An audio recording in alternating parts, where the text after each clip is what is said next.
Good afternoon and welcome.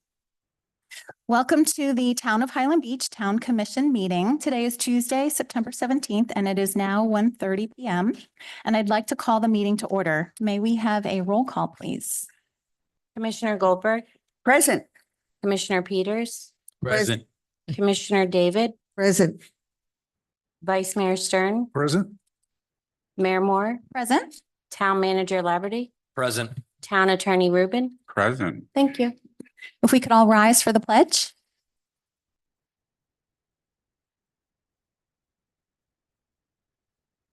I pledge allegiance to the flag of the United States of America and to the republic for which it stands, one nation, under God, indivisible, with liberty and justice for all.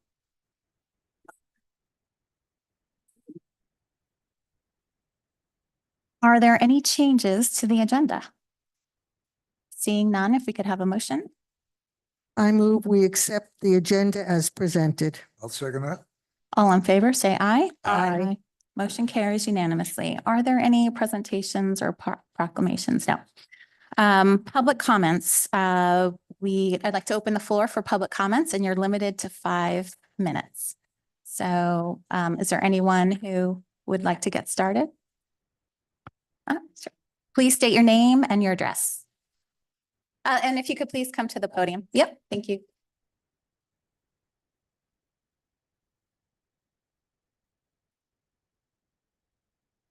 My name is Howard Stoll. I am a resident here in Highland Beach at Casa Arena. I am not representing Casa Arena, the board, or just want that to be clear, just representing myself as a resident. We have a new fire marshal, Matt Wellhoff, who seems to be a really nice guy. He responded to my question very quickly. And my question was based on ordinance number 2023-002 about electrical rooms and storage in electrical rooms. I had asked our president, our condo president, what law that would apply to this. She had sent me the law. I called up Matt because the law didn't seem to make sense to me to clarify. Matt was great. He got right back to me and he sent me the same law that I was questioning. I sent him another email asking how this might apply to us. There was not a response yet, but I'd just like to read the law to you and explain to you what we have at Casa Arena.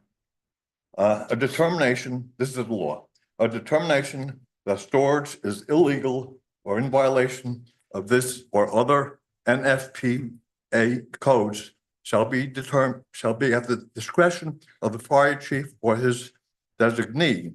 Illegal storage for the purpose of this section includes any material stored in an electrical room in front of major electrical panels, fire pumps, fire command rooms, fire protection closets, similar areas. Such shall be provided with signs including no storage. Now, at Casa Arena, we have mechanical rooms, not electrical rooms, that are, the entrance to it is in the common area hallways. There are no electrical panels there. There's nothing involving electrical there. Any of the things that are listed in this law. We do have electrical rooms on the floor, which condo deals with, has nothing to do with the residents. And Matt is asking that we empty out our units totally. Well, most of the residents store in there is water, filters for the air conditioner, and metal tools, none of which are flammable. I understand his problem with it is if there was a fire, they need to get in there and be able to move around. These things are not much bigger than this whole area. If they can't put out a fire from the open door, I don't know, but even if they had to go in, if there's nothing in the way, I have some shelves with some tools on it, water on it. So I'm not sure why this ordinance is applying to us. And I was wondering if you could look into it or advise us as to, I'll go abide by the law, of course, if that is what applies to us. But from what I just read, we do not have any electrical panel. We have an electrical emergency turn-off switch for the air conditioner there. We have the air conditioner, as I said, we have hot water heater, all electric, no gas, nothing flammable. So I would ask that somebody look into this, let us know what the law is or how it would apply to us. Okay, duly noted and well, Okay. All right. we'll Thank have you. someone respond. Thank you.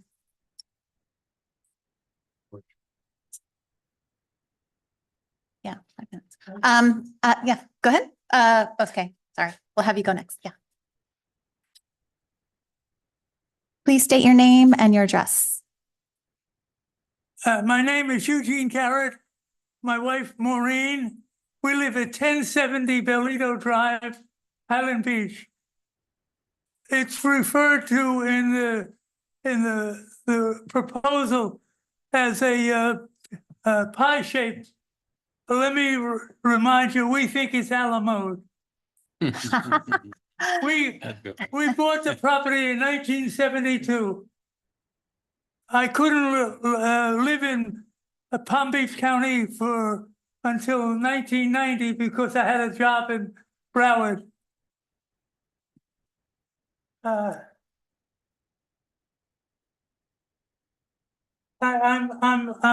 the only lot in the city of the town of Highland Beach that cannot have a dock.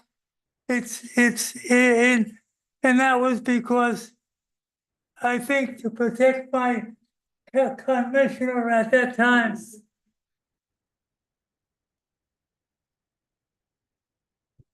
And See, your wife wants you to have a seat. I can't hear. Your wife would like you to have a seat. Can you move the microphone? Yeah, I can do something with this. And it,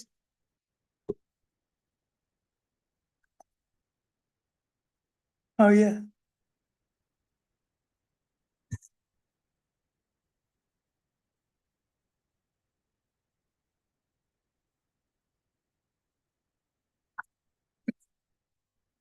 Thank you. As I was saying, we're the only lot in the town of Highland Beach cannot have a dock. And they gave me like one of those things where you put on the hold the boat, but there's a hole. If I use that, there's a hole where you get under your boat, you'd go into the water. So that's not anything. Let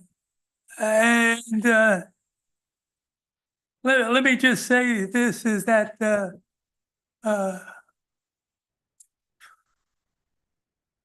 I know Greg Badge, he as a neighbor, but I just want to point out that he is as a dog in the fight. If you make it perpendicular, it aids him. And so, of course, look at his recommendation with a jaundiced eye, because that's self-serving. He should not have made that remark knowing that he had a conflict of interest.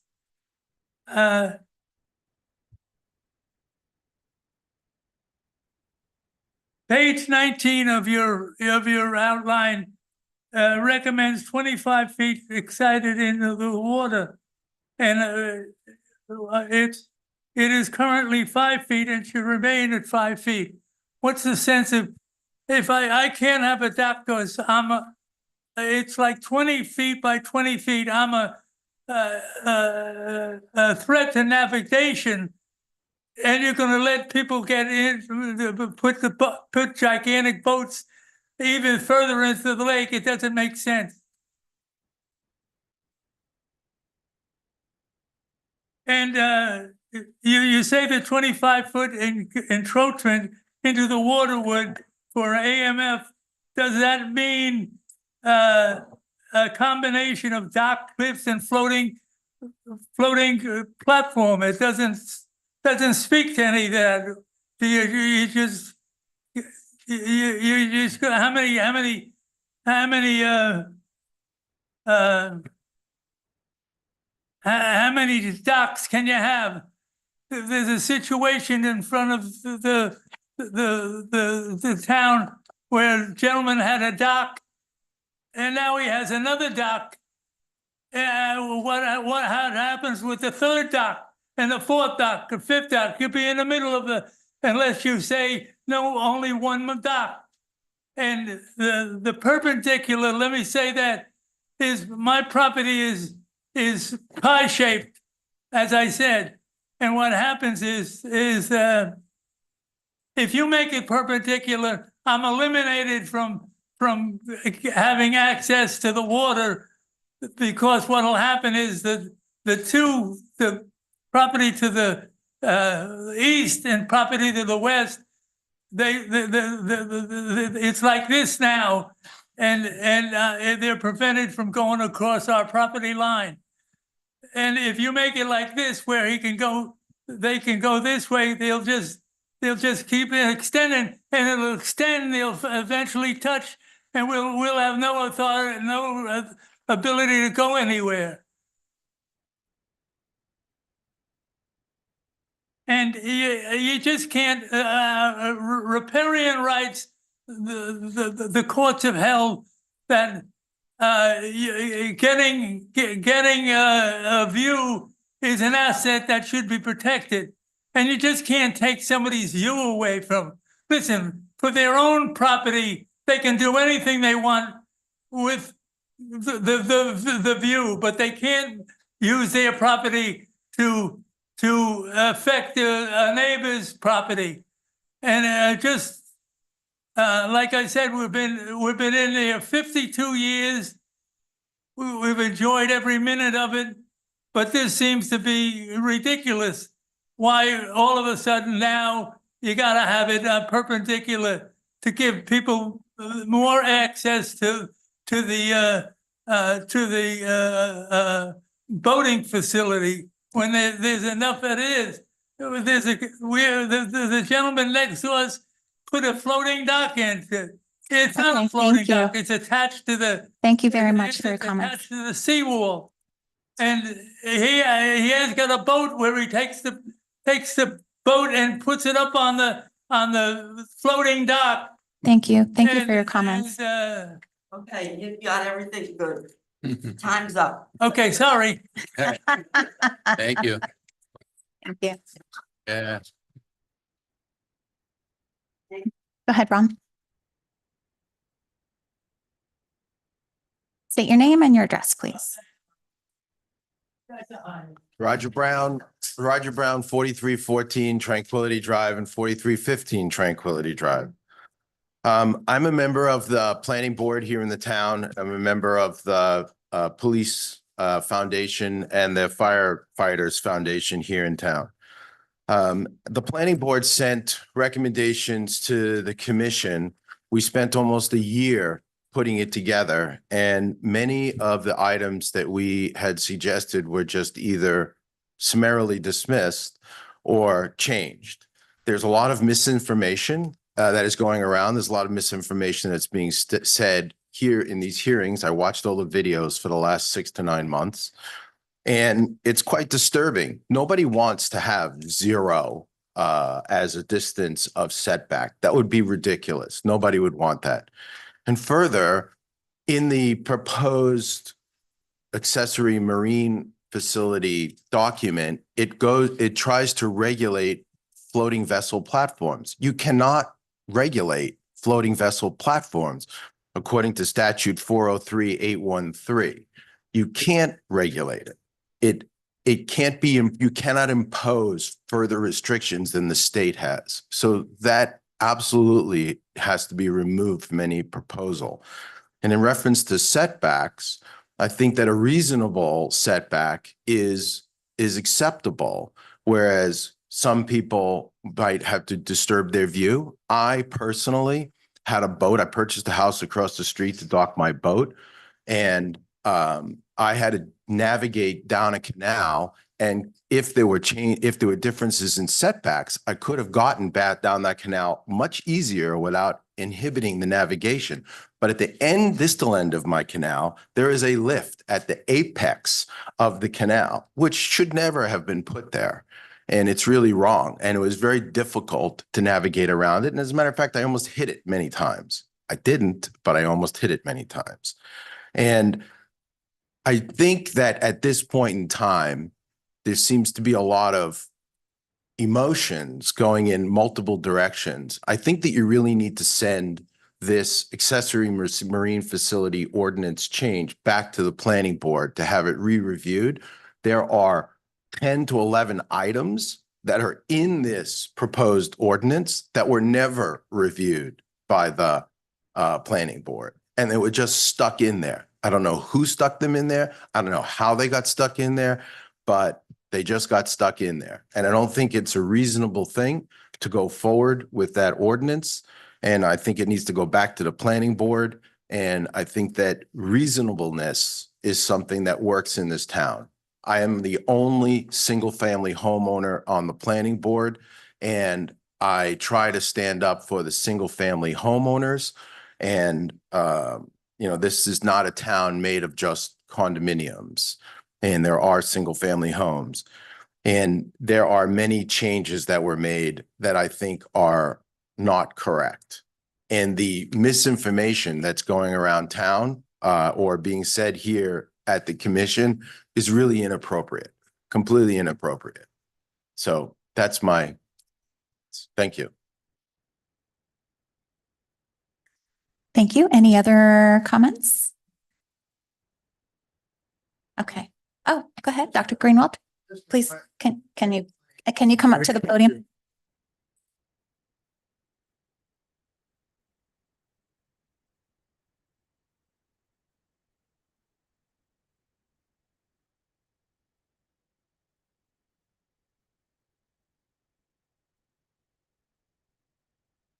Rick Greenwald, Belito. I actually just had a procedural question because typically these discussions take place after you guys have discussed the agenda item, which is a definite agenda item. So I was actually going to respond later. If you'd like, I can speak now and again later. That'll be okay. Yeah, you can speak now. All right. I actually want to applaud you guys on the due diligence you've put to considering this whole issue over the last couple of years. This is one of those that's actually a quandary. I mean, it's not something that's clear cut with a right answer or a wrong answer, and you're going to get well-meaning people who have differences of opinion about how one values different things. So clearly, there's always going to be some difference into, well, we really want maximum utilization and benefits from the property that we got versus many of the people who you heard before saying, no, one of the reasons I got my property was for a good view. I don't want a two-story structure pigeonholing my view and giving me tunnel vision when I look out my backyard.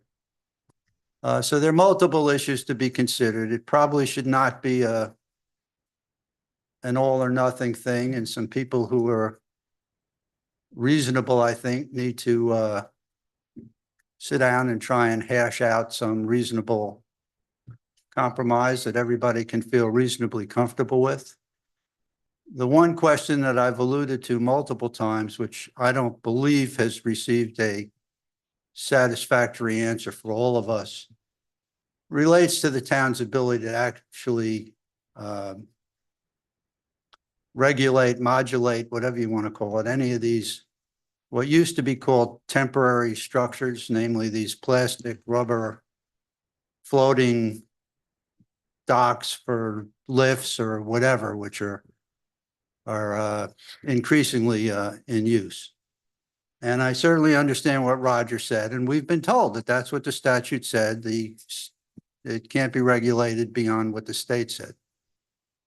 I've asked for a legal opinion about that several times because it didn't really make sense to me. And when I read the statute as a non-attorney, it's not really clear to me what the locality can or can't do in that regard. And I think that that's really critical to the whole discussion, is to get those opinions and figure it out. I assume that something was done because the new proposals include regulation of such structures.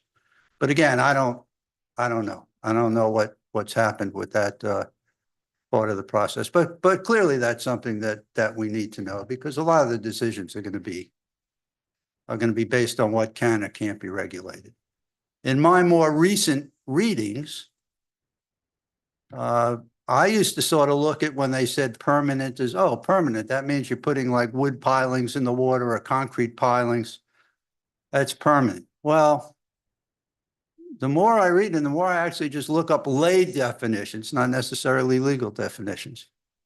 That's not what it means. It refers to duration of time.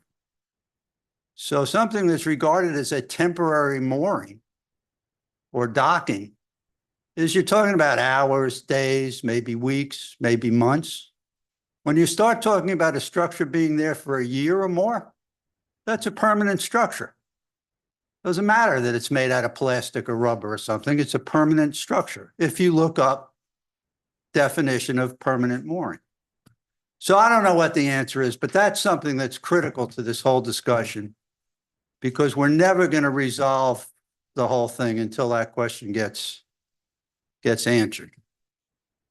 To Roger's point, I am not sure, particularly, and I understand he says that the recommendations that we were talked about at a previous meeting somehow or other were garbled and they never voted on whatever it was. I don't care. The stuff that I read as a citizen showing up here said that the planning board approved all those recommendations unanimously. That's what it said.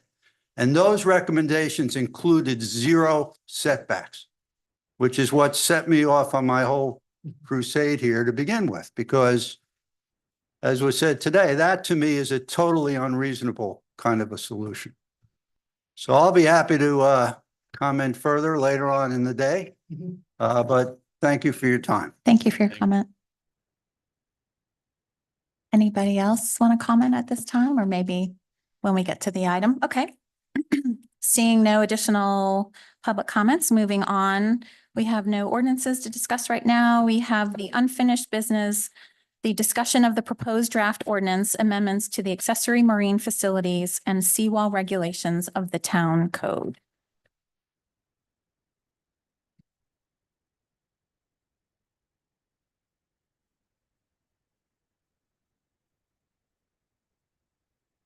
Good afternoon.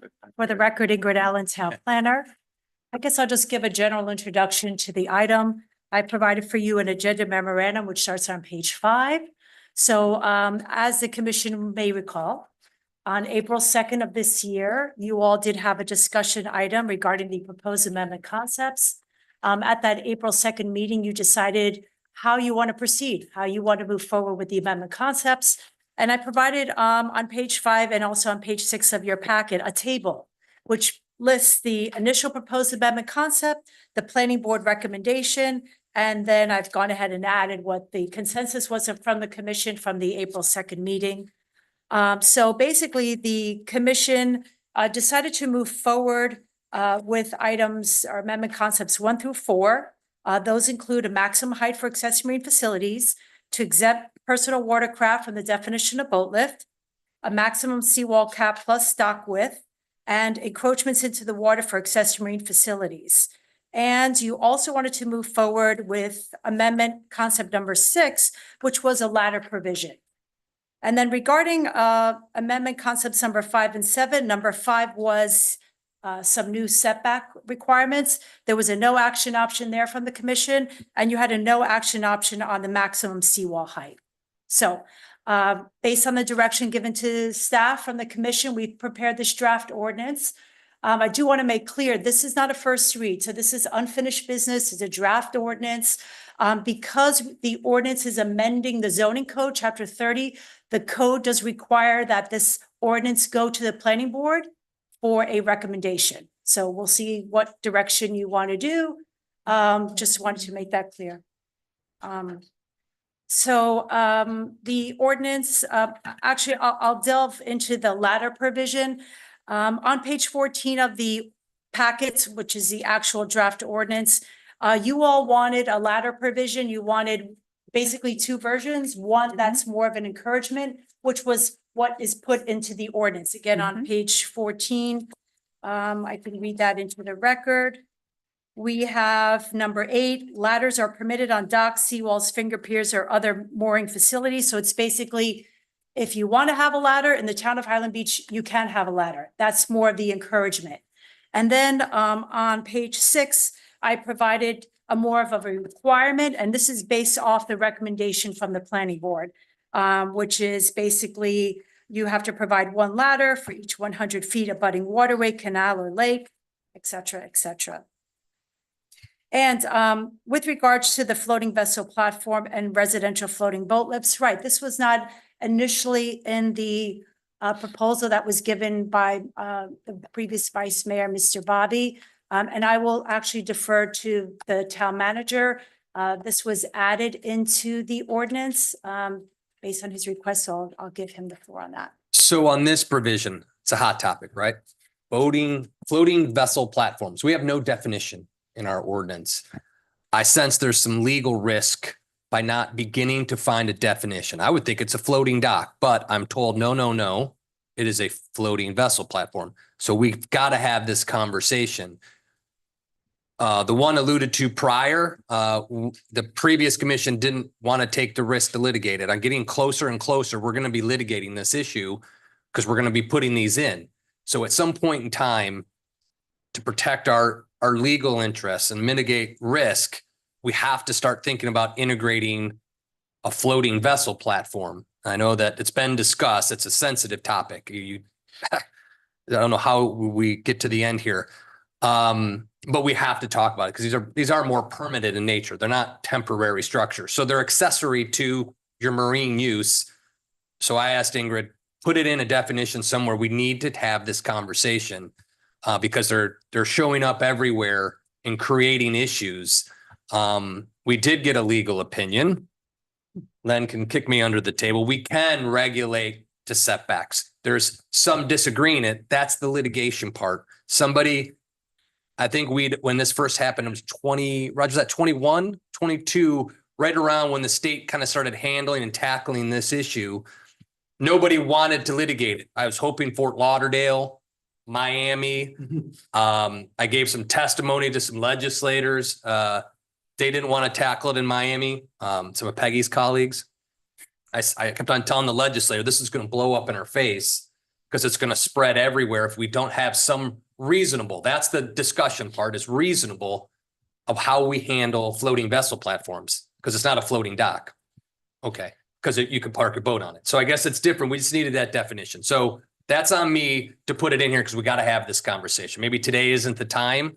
Maybe it's in the spring next year. We need to talk about floating vessel platforms because they're going to pop up everywhere. So we had to start having that conversation because I think there's some hot topics brewing in this town. It's going to come to the surface. So, it's open. We can kill it right at this point. It's been done before. So I asked Ingrid to place that in there. So that is on me to place it in there so we can start talking about floating vessel platforms because we're a community of width. So they're going to start showing up more often. So we need to be prepared as to how do we handle these and the size of these. And the trick is it begins to teeter into repairing rights issues, which get really gnarly with people, right? Everybody that's waterfront, it's a very, very sensitive topic. And some of that is more civil in nature than we can handle through an ordinance. But we need to have that conversation. So that's why they came in here. It's obviously it's ripe. We're here. Not only is it setbacks, but what can go in the setbacks. As you could see, this is going to be a contentious little bit issue. I think we can probably find some reasonable nature there, but we need to insert floating vessel platforms because they can get quite large. So we just, the state has a certain cap, but it doesn't mean we can't go bigger or less. You get 500 square feet anywhere, right? The law doesn't really say you can't apply it. Nobody has done it yet because we know what's coming. The industry might come back at us. So there's some risk there. So That's why we inserted it here at this point, because we got to talk, it's got to be somewhere in our ordinance. Can't just leave it to the state to place it all over town. We should have some discussion at least before we allow it to go everywhere. I guess one thought I had was we hadn't really talked about this concept before, and that's probably why this is getting so much attention. And perhaps we do need to take the time to really flesh out that concept as a community. So I guess my initial thought is there are 5 out of the 7 concepts that we pretty much agree on. So I guess one thought I had was let's move forward with the 5 out of the 7 that we pretty much have agreement on and move forward with the ordinance. And then we can continue to talk about the other concepts that need more time to flesh out. All right, floating vessel platforms. It's not a floating dock. A floating dock is something that is attached and goes up and down with the tide water. It's not something that you pull your boat on top of. So they're 2 very different things. What I've seen these floating platforms used for primarily at this point are jet skis and kayaks and things of that nature. I have not seen anybody put an actual boat on top of one. I'm not sure how you do it with a vessel that has a bilge that goes down into the water, but I guess anything is possible. But we need, you're right, we need some sort of a definition to distinguish that from other things. I also think that this town is not a one-size-fits-all town. That there are different requirements in different sections of this town, and we need to take those into consideration. And it may be that we have different regulations based on different areas. And we have to find some legal way of distinguishing between them. That doesn't mean that, as you said, we don't allow 0 setbacks. That's ridiculous. We don't have 0 setbacks for anything. You can't build your house from your property line to the next property line. So I don't even know why anybody would talk about that, because that makes no sense whatsoever. There is also the concept, and it's done in a lot of other places, not just here, where you can't interfere with somebody else's enjoyment of their property. And part of that absolutely involves the view. That if you buy a house, you have a certain expectation. And if somebody moves next door and builds out so that they completely block your view, that should not be allowed. And part of that, I assume, is why one of the things that was said is that you've got to notify your neighbors. That if you're going and you're having a hearing on it, all your neighbors need to be able to come in and say, hey, that's going to block my view, that's going to block my entrance to my property, it's going to do something. If your neighbors don't care, well, that's a whole different issue. But I think it has become very complex. And even with the ladder requirement, I don't think it should be every 50 feet. I think that 1 ladder per property should be more than sufficient. And I think that it should be, at this point, voluntary, unless you do some changes, unless you're repairing, unless you're changing, unless you're extending, and then there should be 1 per property. I don't see any benefit in sending it back to the planning board, because we already know what the planning board thinks. And the planning board gave it a lot of thought, and I appreciate that. But it should be remembered, they're an advisory board. The ultimate decision rests with this body, not with the planning board. And just to rehash all the things that we've gone over before is a waste of time for all of us. And I agree, Natasha, there are at least 4 items here that we should say, okay, this is what we want to keep. But in the meantime, why don't we just set those down and then discuss the other things? I don't think we enact this piecemeal. I think it's got to be enacted or not enacted as a complete ordinance. But yeah, we've got things that we can say, okay, we want to go with this. So let's look at everything else. And there have been a lot of opinions and a lot of back and forth. And I think something that we hadn't thought about before was the concept of with the lakes. I mean, it's one thing if you're on the Intracoastal or if you're on one of the side canals where it's obvious where things are. It's all straight. But on the lakes, the pieces of property come off at angles.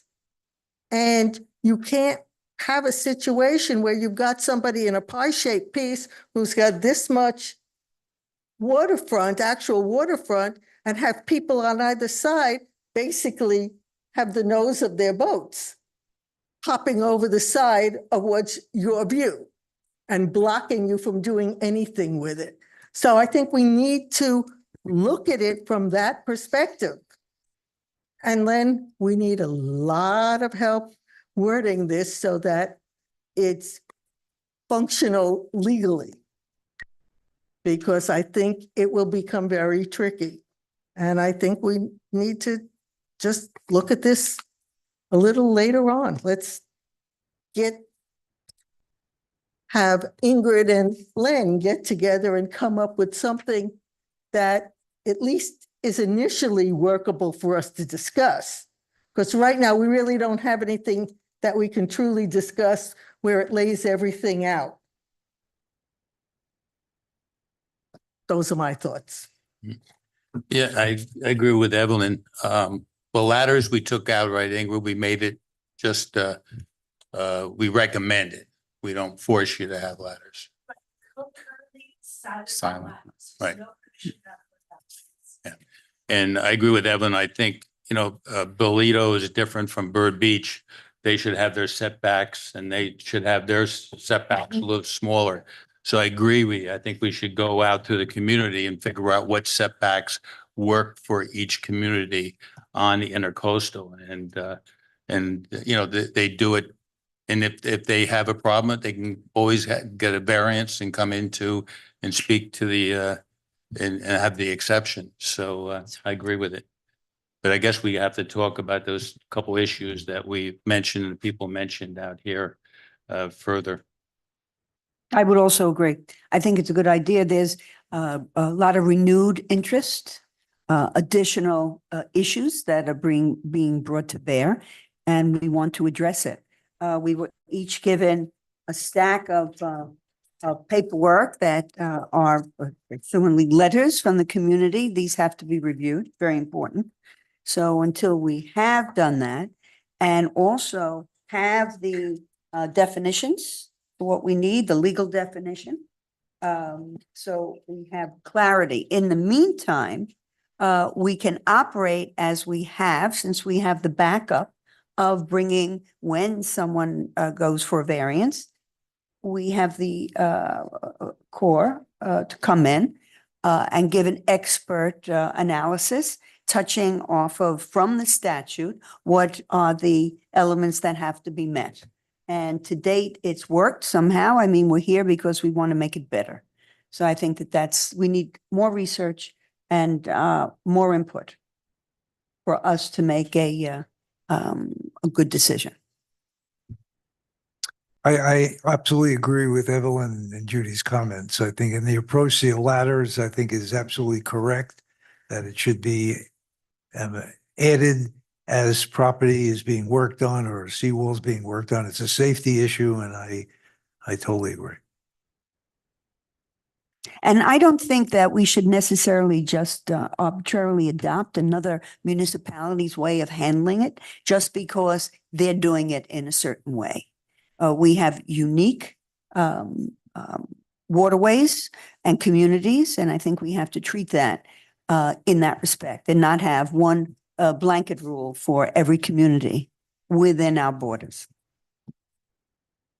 I have a question.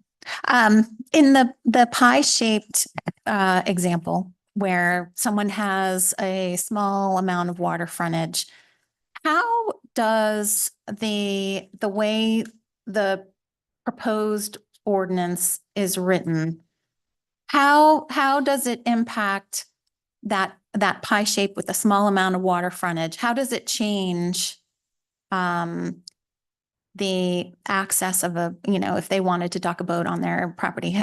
How does that change? Sure. So we have a provision in the code. It's section 30-68. G, number 6. And it says here, it's under the section where it talks about the marine site setbacks for single family and multifamily. So it says here that if your lot is less than 50 feet abutting the water, the planning board may grant a special exception for the installation of a sea-mounted davit type lifting device, but not a dock structure. It's very clear in the code. After being satisfied as to the protection of neighboring property and no infringement on standard navigational practices. So Mr. Garrett mentioned his property, because I've discussed this with him in the past, right? His property width is less than 50 feet. So the code is very clear. He could get a special exception for a seawall mounted davit type lifting device, but not a dock structure. So Okay, no, Yeah. I understand that. But how about the neighbor? What can the neighbor construct, right? They can go 25 feet out from their property with so they've got 25 feet from either end of the property. So, considering that corner lot, right, they're neighbors. right. Can they construct a lift, put pilings? I know they have to be 25 feet from there. Let's assume that each neighbor on either side adheres to the 25 feet and goes 25 feet out from their property. Does that, let's say that were done, would that allow for that corner property to have, would that corner lot still have a navigable dock? I think we possibly would have to have the marine expert take a look at that. I mean, I'm just not going to speculate. And say Right. yes. Because I don't know that we've really thought about that. I know I don't know that I've really thought about that. The specific example of a corner lot like this, allowing for the 25 feet out, 25 feet in Well, from the even right side. now, we don't have a 25-foot, how much you can encroach into the waterway. There really is no provision because It's left to the marine expert, right? no, No. the code reads that if the waterway is regulated by Army Corps, and I've said this on the record several times, staff met with Army Corps of Engineers. They regulate not only the intercoastal waterway, but they regulate the lakes and the canals in the town. So the provision says that if the waterway is regulated by Army Corps, then you could go out, you could encroach into the water, so long as whatever Army Corps signs off on. Okay, but the proposal will limit it to 25 Correct. feet. 25 feet or 25% of the width of the waterway. Okay, so right now, you would have to get sign off from Army Corps, which could be less than 25 feet. Could be. They would take into consideration that specific corner property. Would you agree or is that a correct statement or? You're saying that Army Corps is? Yeah, who would protect that corner property's ability for a boat to dock on their lot from the neighbor building out a marine facility? Well, again, they can't have a dock structure. They could- I know the corner can't, but how about their neighbors? Their neighbors can have a dock structure. Correct.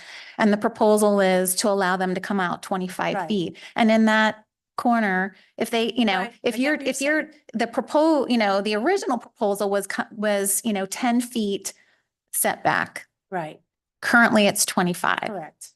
And in our proposal, the concept we were wanting to go with was no action on the 25 feet setback. So I guess my question is, but we had agreed to the concept of the 25 feet out.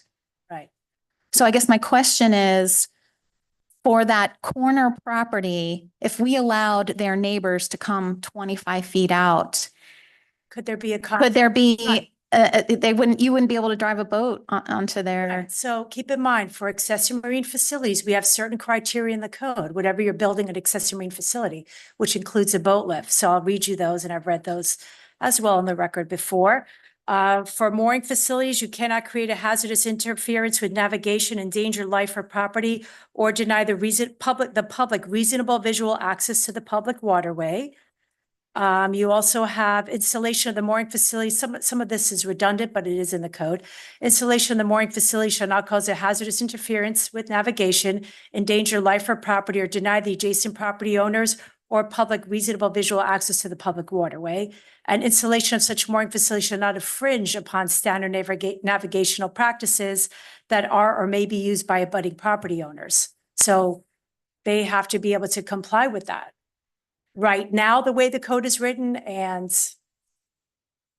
any future. And the code, as recited, does not have any opening for viewing as enjoyment. We're just talking about the way I hear it is just being able to see the waterway, be Well, able it's- to navigate out of, from the home into the waterway. Is that not? The Right. code reads verbatim, public reasonable visual access to the public waterway. And it also says, or deny the public reasonable visual access to the public waterways. Those are the two references. But it's not strong insofar as viewing, as far as enjoyment of the property. It talks about access, being able, the way I see it, access, being able to reasonably navigate in and out, not have it blocked so you can't see. But I think that's different, although I think that probably consideration is still given. I don't know, I ask you from all the situations that you've seen and the results that you've seen, decisions made, whether someone's enjoyment of their property, does that neighbor's boat block their view of that portion, block their view, period. Well, again, the term is reasonable. What may be reasonable to you may not be reasonable to your neighbor.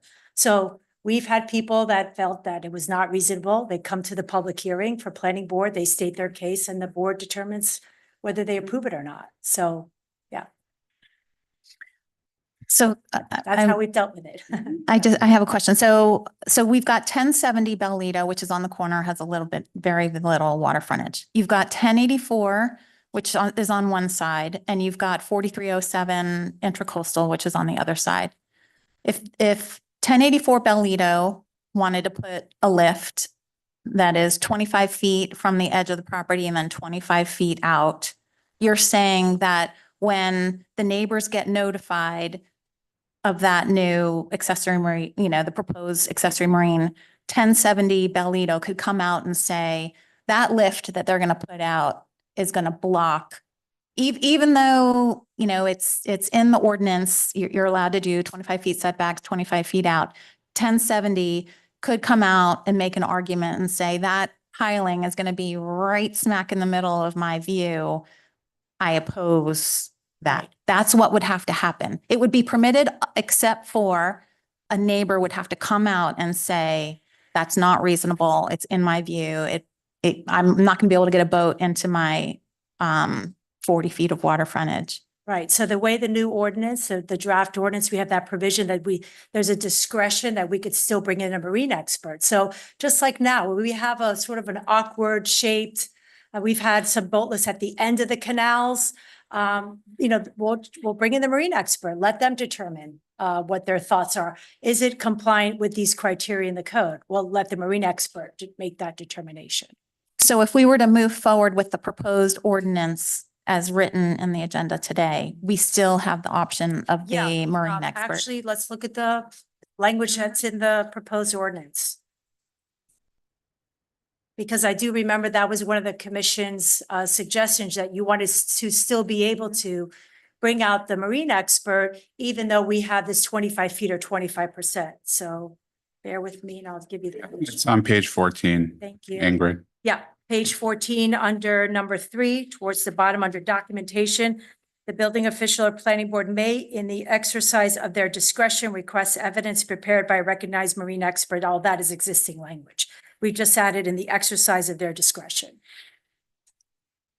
Oh, so even the building official, it doesn't even have to fall on the resident at 1070. The building official could call in that marine expert Building as well. official, staff, yes. Anyone on staff could also look out for that resident. Because I'm just a little concerned, let's say that you've got an absentee resident who decided not to come, to that hearing. They were not available that day for that hearing or whatever. They wouldn't be, if it's only falls on them to protect their property view. But you're saying, the building official and the Well, again, everyone does receive a notice, right? So our code says everyone within 500 feet of a property that's going before the planning board for a special exception, which is how we process accessory marine facilities, will get a notice. So even if they're not here, well, depends where their mailing address is, and the property appraiser, but they will get a notice. Again, we've had several scenarios in the last 4.5 years where it's a little bit of a interesting scenario. It may be, like I said, a boat lift at the end, or we've had a boat lift right at the entrance of one of the lakes where it gets a little bit narrow.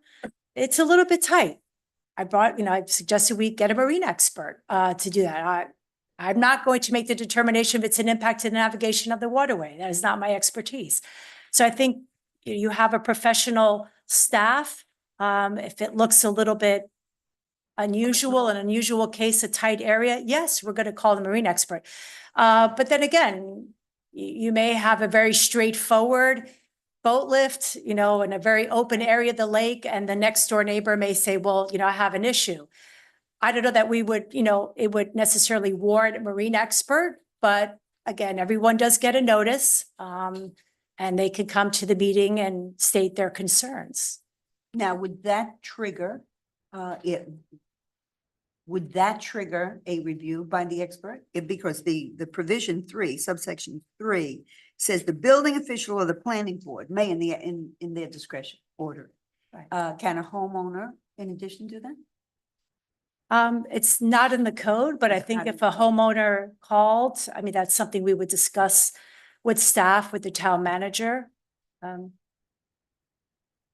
Something not to had that consider. scenario, but Although it might just be exercised all the time. And who pays the cost on that? the cost, according to the code, is paid by the applicant. So the applicant pays for our marine expert. It's in the code. Okay. Yes. So that would cover that exposure. That's interesting. Yeah.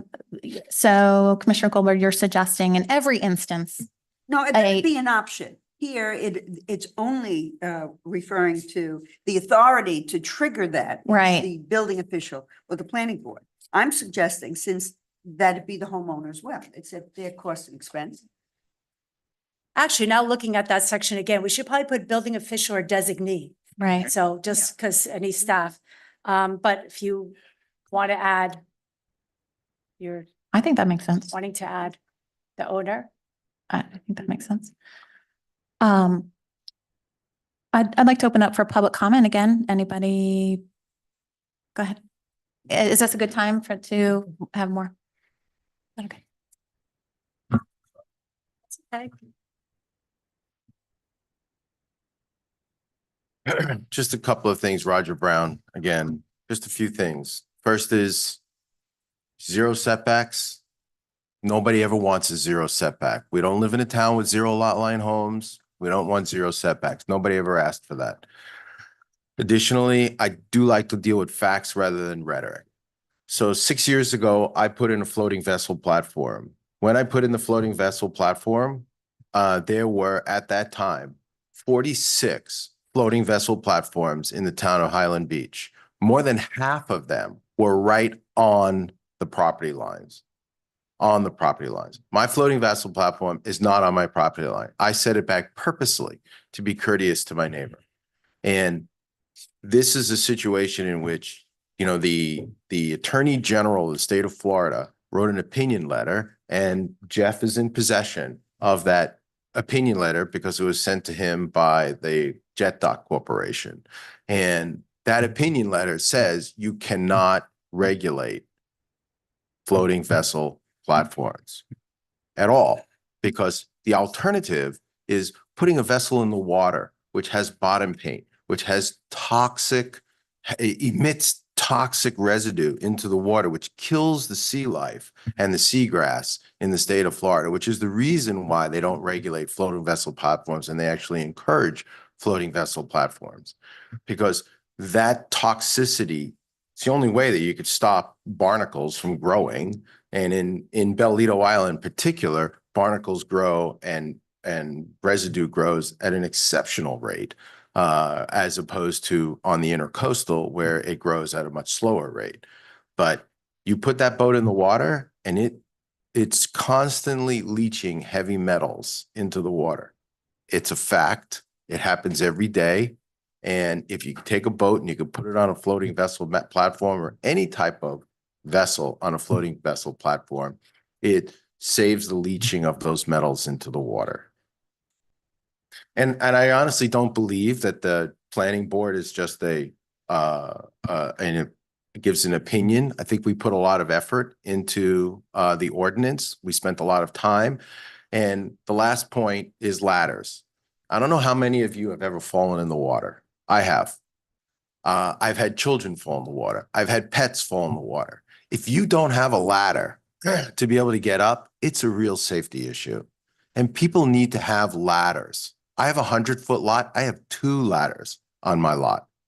2, because you're in the water, there's barnacles, there's sharp objects, there's mollusks, there's everything that'll hurt you.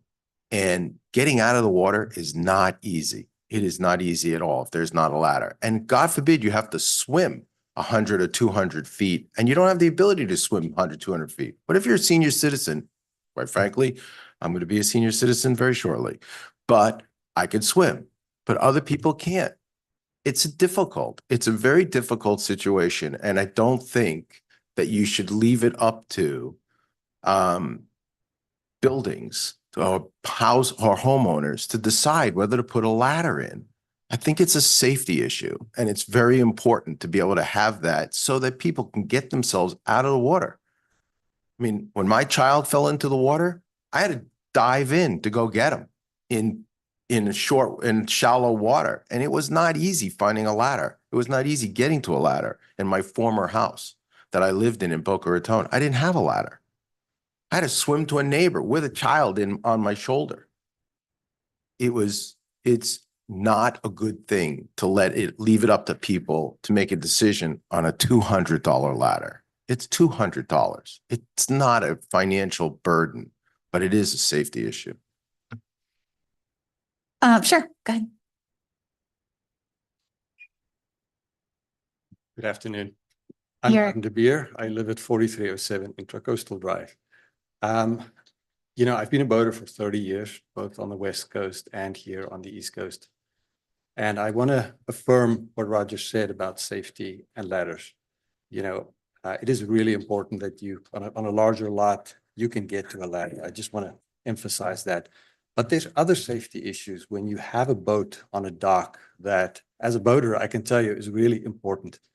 And last night, the boaters in the community started hearing about this proposal, and I've got a lot of calls. Roger got calls, and there's a much larger community than the 50 or so people that have interacted last night that I think need to be aware and need to speak into whatever you guys are going to decide.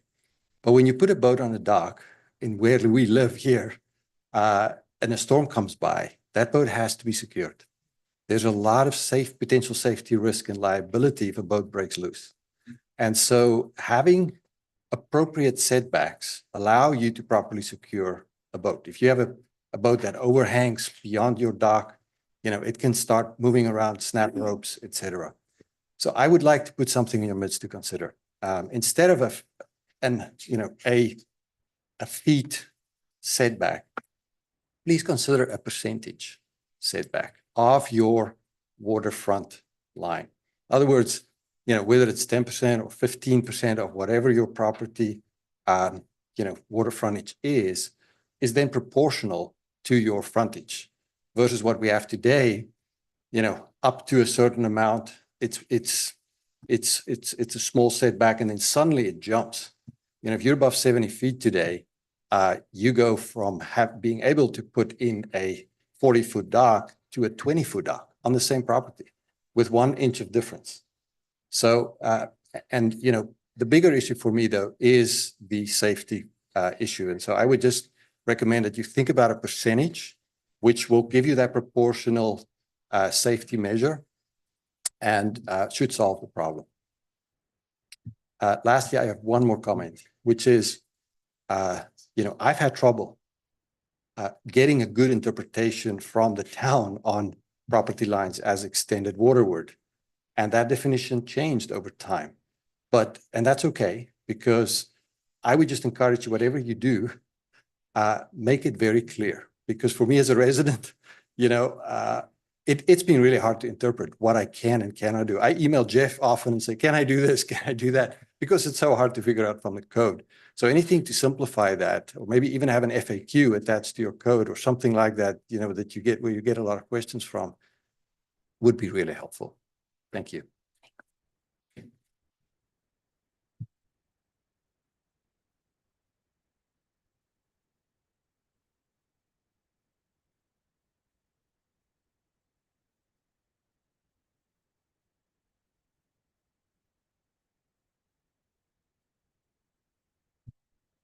Rick Greenwald again. Just a clarification for everybody. I think some of you know this because we've talked about it before. But in terms of what the current situation is, there is no regulation in terms of setbacks at the moment for any of these so-called floating things that we've been talking about, whether they be the floating lifts, floating docks, or other attached objects. Okay, the setbacks have only applied to the, your regular docks, lifts, and so on, but not any of these items, which, as Marshall pointed out, are rapidly proliferating. So the current status quo is those things are allowed right up to the property line. That doesn't mean that everybody is abusing the privilege, and many people, I'm sure, are very considerate of their neighbors and keep them away. But that is not what the current status is. So again, it goes back to Roger makes the argument, which we've heard multiple times, that no, you can't regulate this. If you can't regulate any of this, then that's a different conversation. If you can, once again, I think that it should be regulated in a reasonable fashion, because having these objects right on the property line is just it's just a bad idea for a whole variety of reasons. Safety, visual, the ability of your neighbor to get boats in a safe manner. It's not just you, they may have boats. And we've gone over this, and I don't want to beat it increasingly to death, other than to let you know, if anybody up here, I know some of you have been around on boat rides, if any of you want a little 1-minute microcosm of what all this means, I invite you over to my house and my backyard, where you'll be able to see some of the lifts that we're talking about in action, if you will, and what we're talking about. Some of these are pretty big structures. Some are very little structures for a jet ski. Some are structures that have 35-foot boats on them. And they're big and they're bulky. And some of them are near the property line. There are other issues. Marshall was talking about some legal things. Some of these even, quote, temporary, which I regard as permanent because of their duration, but temporary structures are big. The state requires that all of these structures over the water are a total of 500 square feet. That includes your dock and these other structures. That's for natural preservation, because the shade that these things throws kills all the seagrass and everything. That's what that 500 square foot restriction is. That's in the books now. A lot of these other structures push houses way over that 500 square foot limit now. for reasons that I discussed before, and you've mentioned, I don't think this should go back to the planning board. I mean, if anybody, maybe the Natural Resource and Preservation Board should look at some of this. Or a little ad hoc committee. I'd be happy to be a member. I'm sure some of the other people here would. To see if we can come up with some reasonable compromise, not extreme kind of suggestions that maybe no one will be 100% happy, but everybody will feel that we're better off than we were before. And my last comment is I agree with multiple people who said that we should require ladders. I think one per property is a reasonable number. If you fall in the water there or a pet falls in the water, it's really tough to get them out without a ladder. So I think that that's something that really should be seriously considered as a safety measure. Thank you. Sure. I don't mind if you go up again. Go ahead. Go ahead. Just one, I've recently installed a floating vessel platform. I've gotten a lot of legal advice on that recently because my contractor didn't quite understand what they can and cannot do. This is absolutely an exception from the Florida state in their statutes with some limitations, of course. And as long as, just like a boat, a floating vessel platform tied off to a dock with ropes is regulated in the same way. You can't cross your neighbor's property line as extended waterward. But I would implore you, as what has been said before, to look at what the state has said about this and what the law requires from towns. Because, if you do go in another way with that, there is definitely implications around that. So I just want to make sure I've spent the time and the money to look into it, and I've learned a lot doing that. Thank you. Thank you. Go ahead.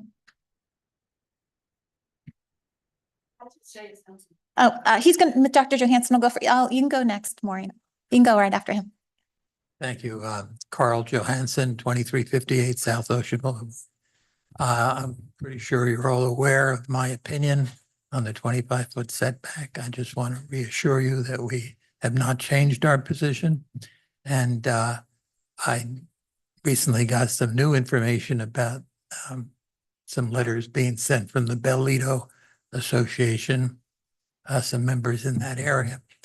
I'd like to know where they've been for the past 2.5 years. This is 11th hour notification. I've spent 2.5 years explaining my position and the position of all the homeowners, single-family homeowners in the Bird Beach area. So I don't want you to lose sight of our continued support to keep the 25-foot setback intact. Thank you. Go ahead, Maureen. You know that we're on. State your name and where you live. State your name, Maureen. Well, De Beers floating vessel, whatever it is, it's an enormous black barge. It's very commercial looking. When I first saw it, I thought, this is a helicopter pad. It's just ugly. That's all I have to say.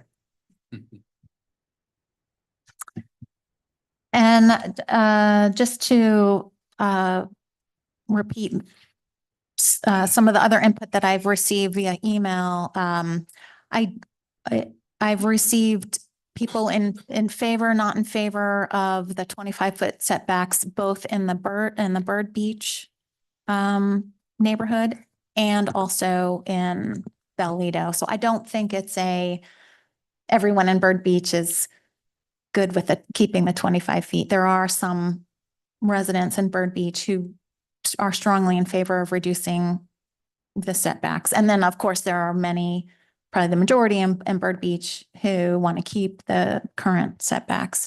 And then in Bellito, it also is not consistent. There is a mix of people that are in favor or not in favor. So the observation that I make is we definitely don't have a consensus at all. We have people very strongly in favor. we had people very strongly opposed. I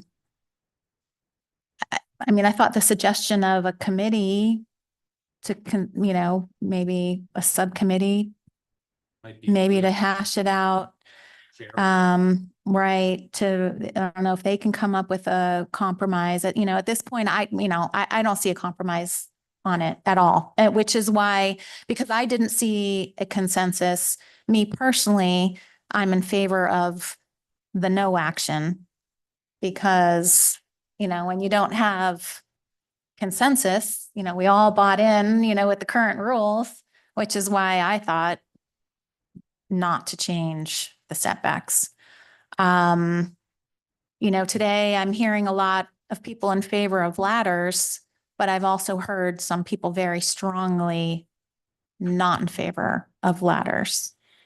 So I'm not sure that we have a consensus there. And I thought the compromise there was to be encouraging of ladders, but not to require them. I also thought I heard, I guess, Ingrid, you were saying if we wanted to move forward, the next step is for the planning board to review it. So I guess it depends on what our decision is. If we want to continue the train moving forward, it does have to go back to the planning board. Yes. So, And I would suggest, because the setback issue, appreciate everybody starting to hear this floating vessel platform. We need to define it and figure out what we want to do. Whatever you guys want to do with it, I just want to know how you want to process it. If you do send it back to the planning board, put it back with specific instructions. So it doesn't, it could veer off in this conversation. If you're not moving forward with setbacks, you want to handle that separately, but move the other items, just state you want to move those items. Just so folks that have an opportunity that, can talk on this. If we're going to continue the conversation on setbacks, pull it out and make it a public venue so everybody gets an opportunity again to go back through that exercise versus, changing it outside of a normal course of due process, letting people speak to it, have an opportunity to write to it, come to meetings on it. can you explain a little bit further? You say we have to do something with the floating vessel. Do we have to, or can we strike that? Can we strike You what's can strike that now. I did proposed? put that in there. I took ownership. So people out there that are really upset with me, I put it, we got to talk about it. We need, at some point, we got to talk about it. At some So, point, right? yeah, At you can some pull this point, out but we now, can, it's for fine. now, but I'm seeing a lot of things come back with it. So we need to address it. Whether we say it's okay, that's fine. But we collectively need to make that opinion because everybody has a different opinion. So I just want to know what our opinion is so I can make sure staff and I enforce that for you. So yeah, you could pull that out because that was a last ad. I just wanted it to be defined somewhere. You pull that out, you could hit it with the setbacks because it kind of encumbers some setbacks, or as part of that conversation, it's probably a good time to talk about it and how do we want to handle it. Some interesting ideas were spoken. So I think if you did put a committee or send it back to the planning board for a separate review on that again, I think there's some good ideas that might get you there. and the other thing about ordinances that I want to remind everyone is, Not set in stone. they're not set in stone. We can, I kind of like the idea of let's moving forward with what we agree on. And we can continue to work on some of these other issues. I mean, there's no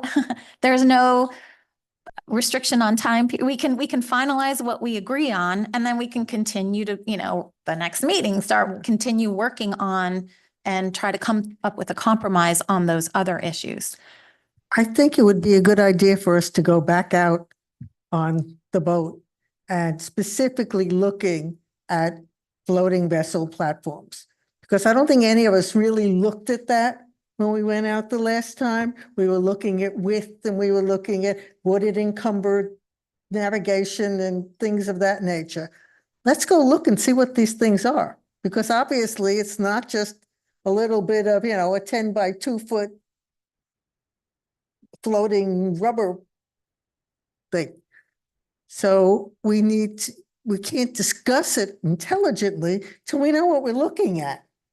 So I think we should all go back out on the police boat. So So can we specifically, I want to throw an idea out there.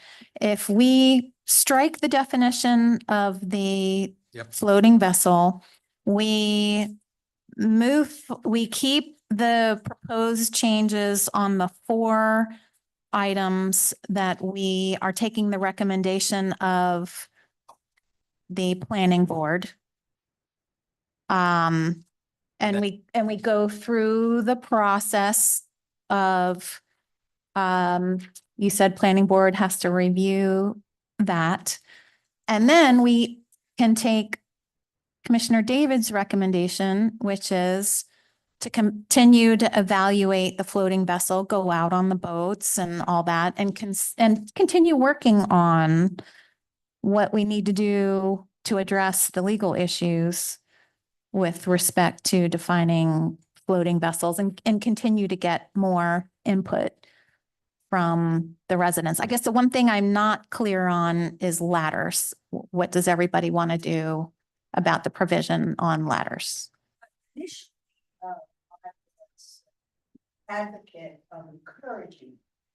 It is something that I'm definitely on board with the community. And going to push forward. I think it's so very important. Of course, it's a safety issue. Everyone should have it, whether it's at every 50 feet, every 100 feet, whatever it is. If it's 1 foot property. Today, I am of the mind of saying that there should be one. So if a property doesn't have a ladder, you think what would the timing be? They need to immediately go get a ladder, or when they do an improvement, that's when they have to do the ladder?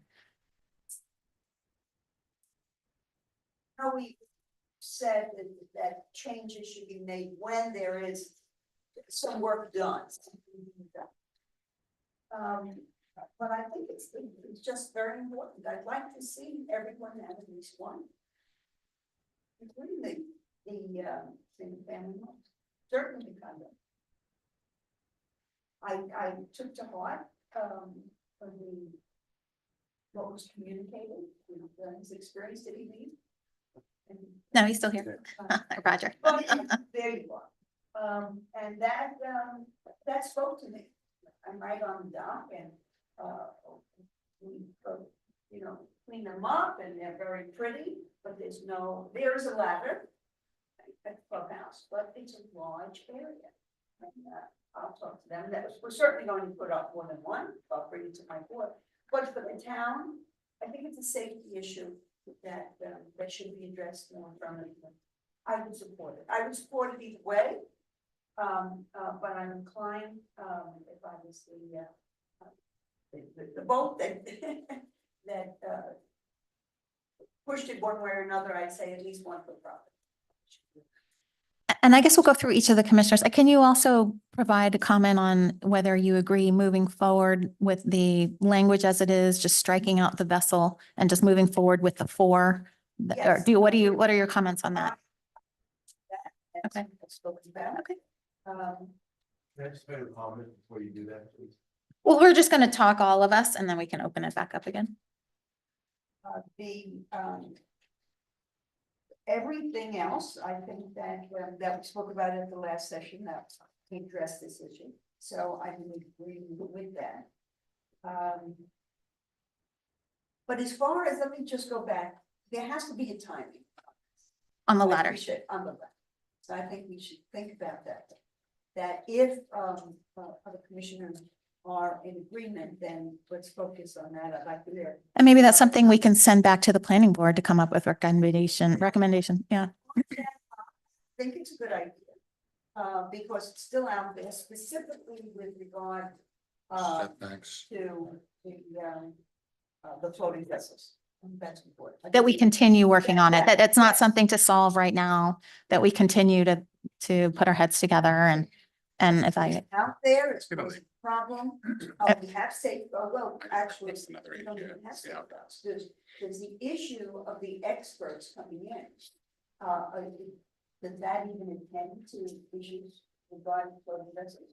Or is that only permanent? It's not, right, it's not currently not in the code. Yeah. Right, so it's accessory marine facility. Actually, can I just make one comment? Just I want to clarify for the record.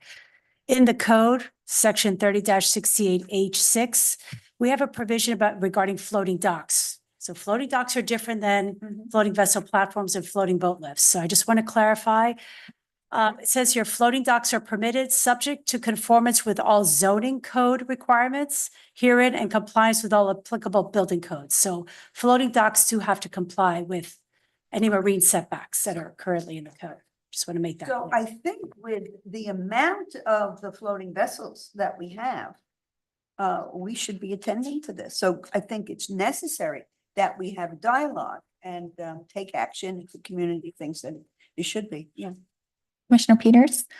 Yeah, the- Ladders, and if we should move forward with the Yeah, Yeah. I think we should move forward. Now, which four are we, 4 are, through four or? yeah, 1 through 4, the changes that. Yeah, no, that- I agree with that. I mean, going back to ladders, I know we kind of waffled on that last time because some people didn't want to put them, but like Roger said, it's important if you, I think liability, I think you could be sued if somebody was like him was trying to swim with his child or somebody like that and they couldn't get up the wall, I think be liable. So I think everybody should be having that done. I just don't know one per property. If you have a big property, you know, where maybe you should have 2. That's the only thing I would like to see the planning board or somebody decide that what would be the best on that. But yeah, I'd move for the first 4 that everybody agrees on. Yes. And strike the language of defining the vessels. Okay, Yes. Commissioner David? I agree, go with the first 4. They seem to be pretty well set. As far as liability is concerned, since there is nothing in the statute right now, if you don't have one and somebody can't get up, you would not be held liable. If we put it in the statute and somebody doesn't put a ladder in, then they would probably be held liable if somebody couldn't get out of the water. It's kind of like if your electrical wiring isn't exactly up to code. Nobody's coming into your house and saying, fix it until you decide to redo your kitchen and then you have to fix it. So if you change it, you've got to bring the non-conforming aspect up to where it should be. And I don't know that it is, as a practical idea, we can go around and tell everybody, put a ladder up now. I think that would be an enforcement nightmare. Without giving an extended period of time, it would mean that our building department would have to send out notices to everybody and go around and see who has a ladder and who doesn't have a ladder. And before you can tell them to put it in, you have to decide, is it 1 or 2? And is it per property? Is it per 100 feet? Is it per 50 feet? There are a lot of things that we have to decide on before we can tell somebody put in a ladder. Timing is important. So I think we need to discuss that more. And yeah, let's see if the planning board can come up with something a little more workable based on everything we've discussed. I agree with the first 4, and I just like to comment on the ladder issue because I feel strongly that it is a safety issue. And I've watched all the planning meetings, and that was a debate on the planning board at 50 feet, 100 feet, and so forth. And my opinion would be to set a deadline, whether that be 12 months or whatever the number is, that everybody should be in compliance, and it should be worded at least 100 feet to that nature. So more than if one option's based on the property to put 2 in 50 and 50, that option would be available, but make a minimum requirement. Okay. So I'm in favor of moving forward with the ordinance, striking the definition for the vessel, the ladders. I'm hearing consensus that people want ladders. So I mean, I'm willing to go along with what everybody says. I guess I'd like to open up the issue of the ladders again for public comment. So first I'm going to let Jason go up and then we'll have Dr. Johansson. So go ahead, Jason. Come on. Yeah, come on. From the planning board. It's, it's very, as you said, Evelyn, very well, we're a recommending group. But the amount of attention that was spent on ladders would surprise you. And it's unfortunate that you're not able to listen to the entire conversation because you're getting a summary of it from some very qualified people, and then you're trying to make a decision. If you could see the swimming habits of some of my peers, you want a ladder in every foot. It's an interesting situation, but I'm really wondering if sending this back to the planning board, which I understand is going to be productive for you. Because they're going to rehash some of the same things that have been discussed here. And the final decision is going to be made by yourselves. And I wouldn't personally form another committee, but you might find it interesting attending the planning board meeting that if we're going to actually rehash this. Because to try to summarize the discussion that's going to take place is going to be difficult. And you're not going to hear the debate that went on, whether it's between Roger or myself or Eric, or whoever it might be, Eve, et cetera. But it was a heavy discussion. The topics here are excellent. I still question the definition of permanency. It's a definition that's up in the air. And I really still, after even listening today, if someone was to say, can you define permanency the way it was discussed today? Then I would have trouble actually putting it in paper. But I would recommend if we're going to bring it back to the planning board, as I'm welcomed here, you're welcome there. And I realize it's more time, but I think it would be worthwhile because of the situation that we're in right now. But you don't really have to form another committee. I think the committee is formed between the decision-making group and the recommenders. Well, just to clarify, the committee would have been to discuss the setbacks. It's not to, I mean, we have the ordinance as written. That's the planning board will review that. That's part of the process. It's the I understand. setbacks. Do we have to send it back to the planning board? Since it's already been to the planning You board? don't have, that's at the commission's discretion. I thought isn't that what you The guys said? first four Oh, items. for the Oh, first- for the first, Yeah. the ordinance must Right. go back. Oh, Right. I'm sorry. I thought that was Just, I part thought of you the meant to decision. rehash the issues. I'm sorry. Right. Yeah, yeah. Yes, Right. the ordinance Yes, that's. what I before was- it comes back here must go back to planning board. Yeah. Thank you, Lynn. Thank you. So Dr. Johansson wanted to go next, and then we'll have Roger Brown. Dr. Johansson again, just in reference to the ladders, I think you should consider the insurance issues with private homeowners as allowing access to their home from the intercoastal waterway when they're away. It prevents a little bit of a liability for our insurance. So I think the ladder should be voluntary and not written in stone, so someone can, the liability issues could be catastrophic. Roger?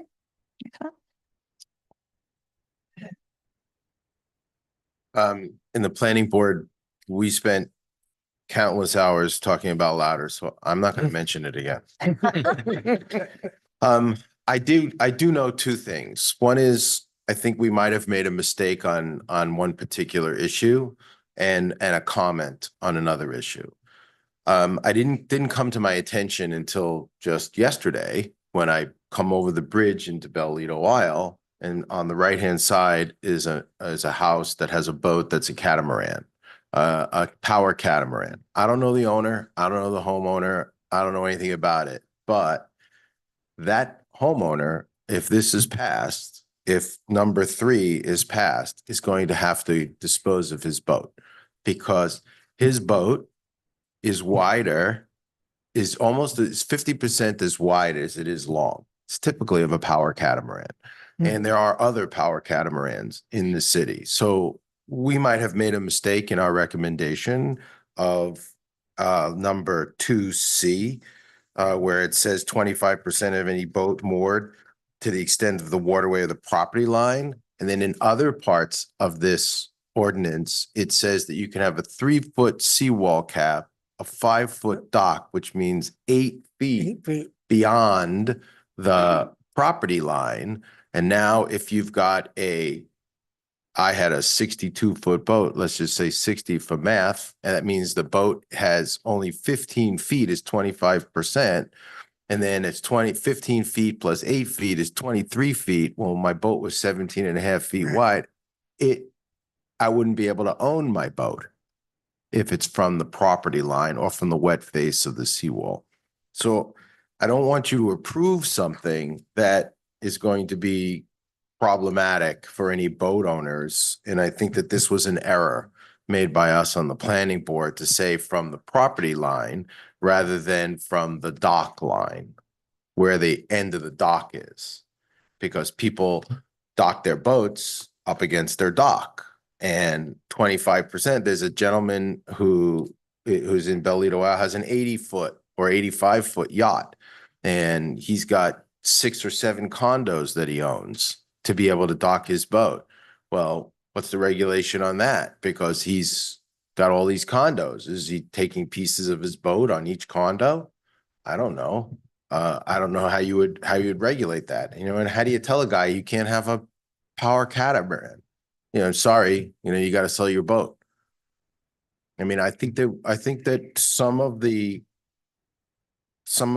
enforcement, putting that on the shoulders of code enforcement or on the building department or whoever enforces it, may be a little unreasonable.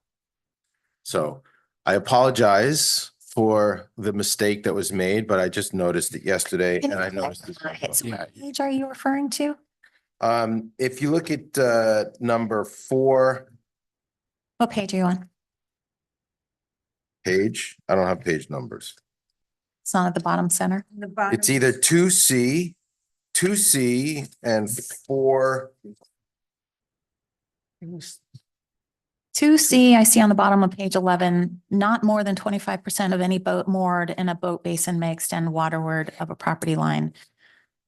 Property line. Okay, that's Which not is- underlined. That's not a change. So That's what is it that you're I think saying? I think it's a mistake because This is. It's is- just you're talking about referring the to facilities. This is not- Yeah. This is not changed.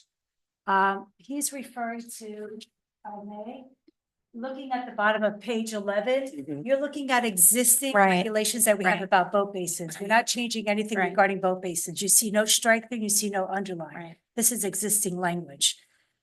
This is where we're talking about the 25 feet or 25% for accessory marine facilities. So you're looking at the boat basin section, that's not what's being changed. It's on this page, which is page 12. It's page 12. Yeah. so this is not boats, this is marine facility. Yeah, Right. this is not the boats. Right. You're looking at the boat basin provisions of the code, which are not being proposed for any change. There you go.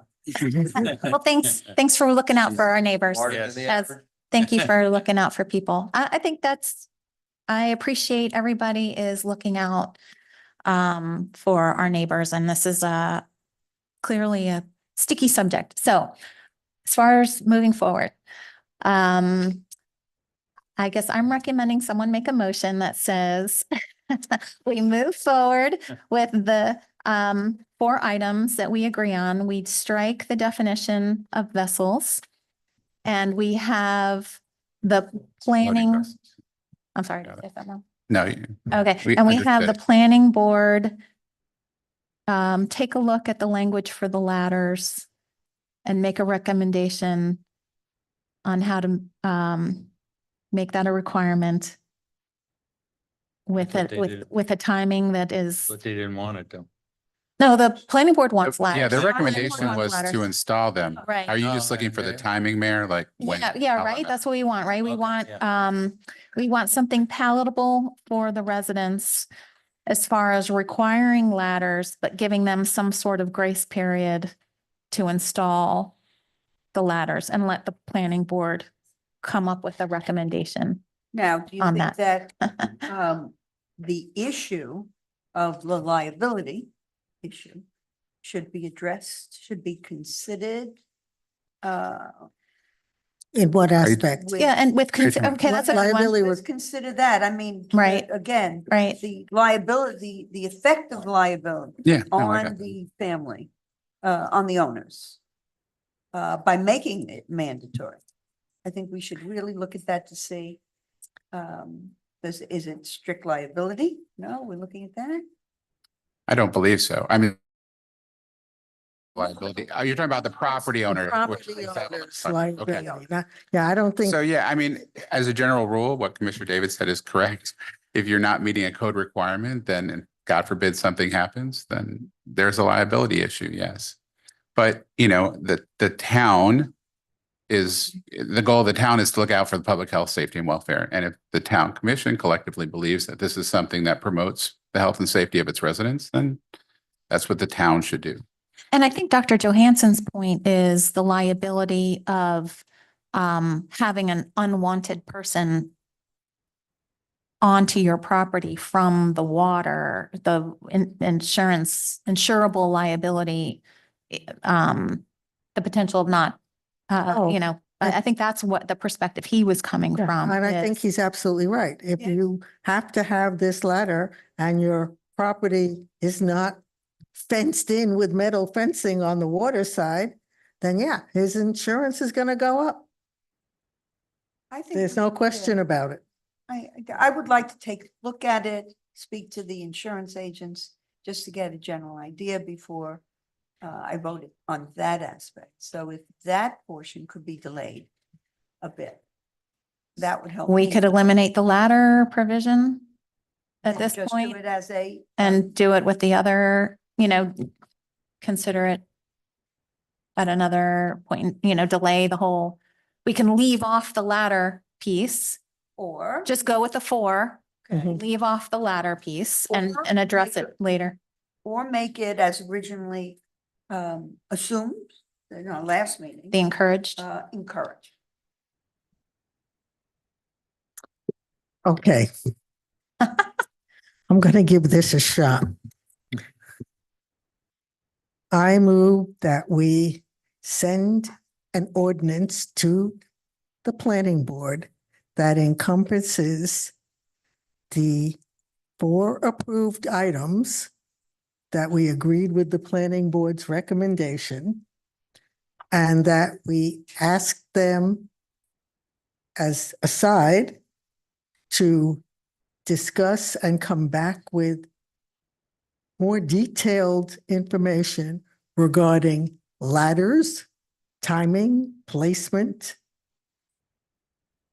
voluntary, mandatory, and deal with the issues of definitions for floating vessel platforms Another time. at another time. Is that a clear enough motion? Is that? I can make does that work. Yep. Yeah. I understand it. Anybody- Second it. We could have a roll call on that.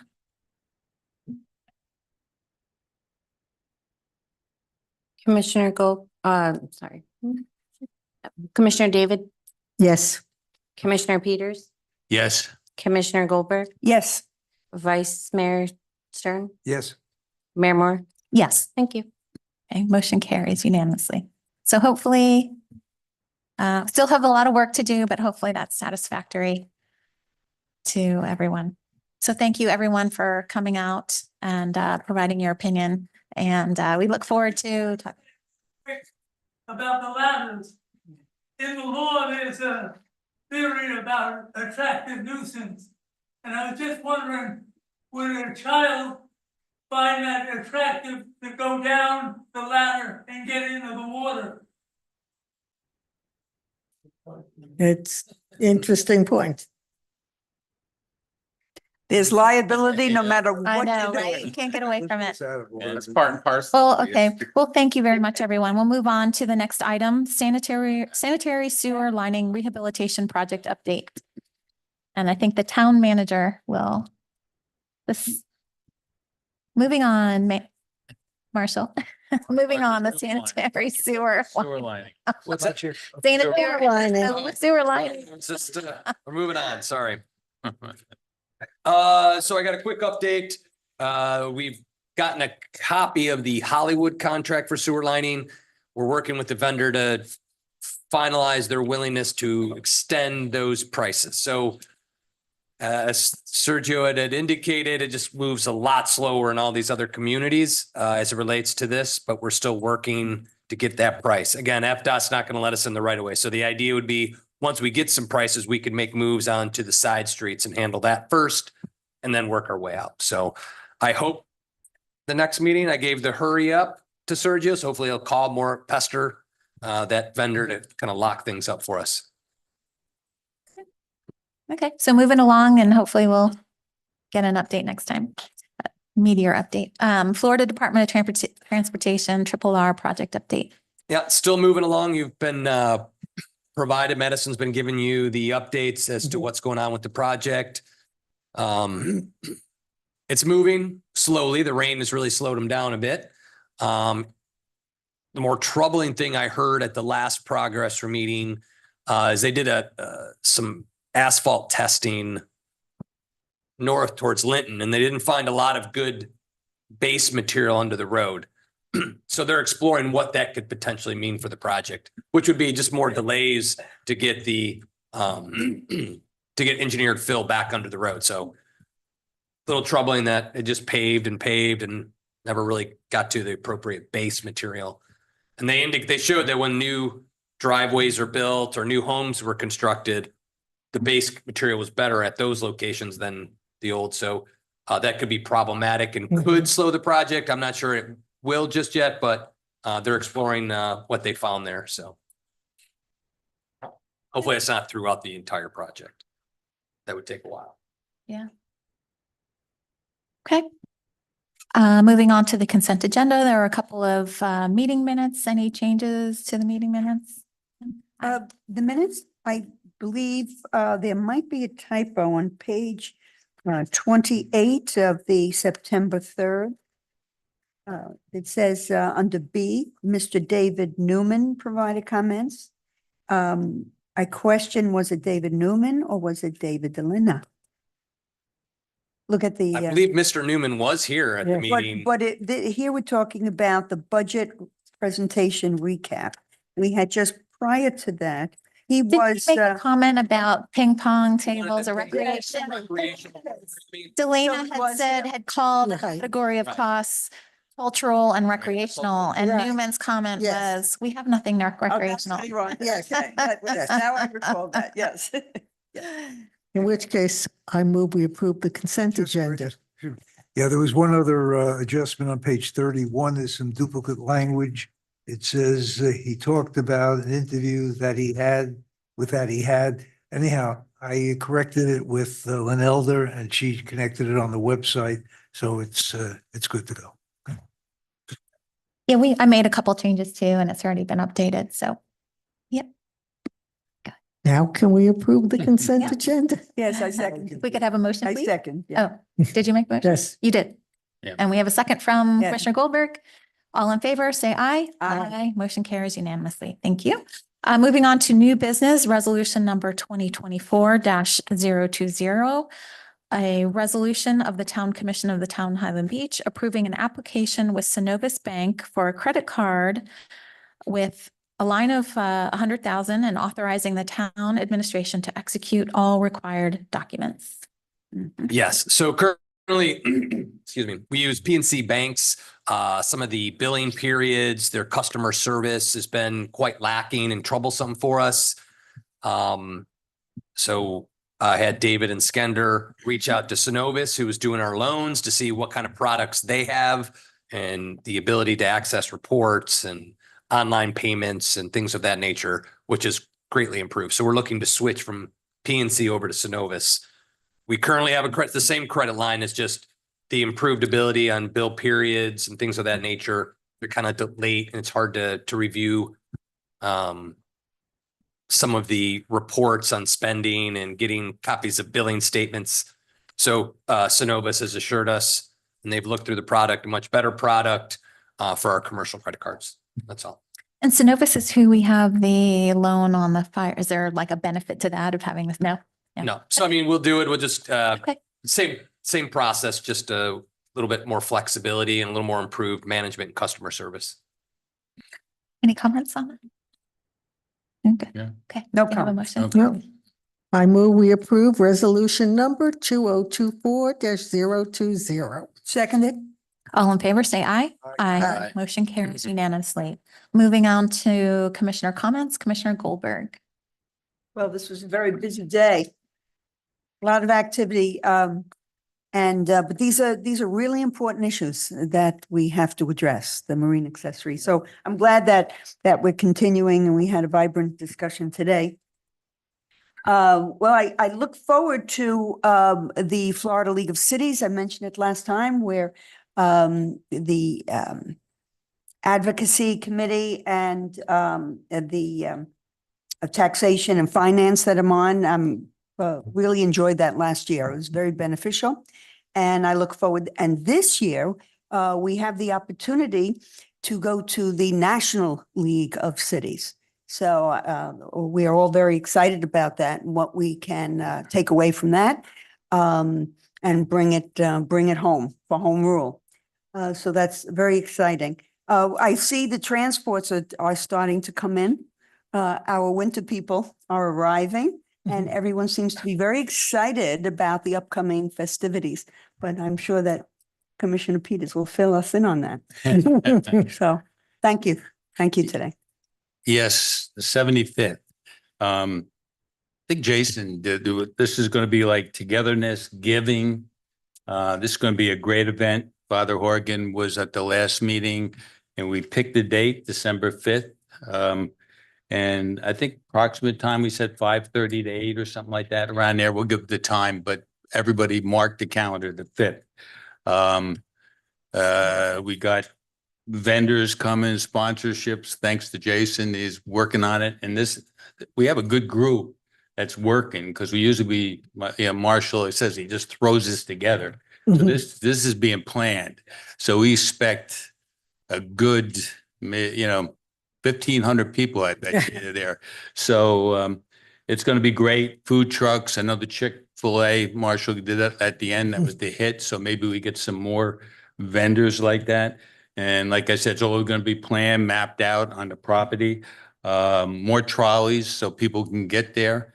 And it's going to be great again. And I'd like to thank Father Horgan for giving us his property and helping us with this event. So thank you. Oh, I think I've spoken quite enough for one day. No, thank you for the Coastal Star, for the article. I got a lot of very positive feedback on it. Thank you very much. Yes, nice article. No additional comments from me. Town attorney? No, ma'am. Thank you. Okay, thank you. Town manager? Thank you for the work on the marine accessory structures. Like I said, that issue, I don't know how it gets resolved. I'll here to help you get through this as a community, but that's a tough issue to resolve. But I appreciate addressing that floating vessel platform. It's going to become a bigger and bigger issue. So however we want to handle it, we just need to memorialize that in ordinance. On the second issue, I'm curious, now that we formally have a chaplain now with our foundation, an invocation at the beginning of meetings, is there an interest for something, a non-denominational invocation before each meeting? It's pretty common, about 50% of communities have that. We have it before the League of Cities, we have it before other, larger assemblies. Just wondering if you might be interested or we want to try it out and add it to our agenda. I like it. I like it. I mean, I think it's a great idea, personally. Yeah. Yeah. Okay. So we'll try it a couple times. Father Father Horgan was here Horgan would do, earlier. yeah. He said he's willing to show up at the meetings when he can. So, we'll give So it a would shot. we only do it when he's present? I think that's how we would start None of it. us would be So the responsible. chaplain will be here and he could say a few words and grace the community, and then we just move on with our meetings. So it's kind of around with the Pledge of Allegiance. I like it. I'd like That'd that. be great, yeah. No way to, Okay, great. That's it. Good. announcements. We have one vacancy for the Board of Adjustment and Appeals Board for a 3-year term. Upcoming meetings, we have a meeting tomorrow. It should be very quick at 5:01 p.m. It's the second public hearing for the budget. And then our next regular meeting is October 1st at 1:30. and there are no board action reports. It is 3:19 and we can adjourn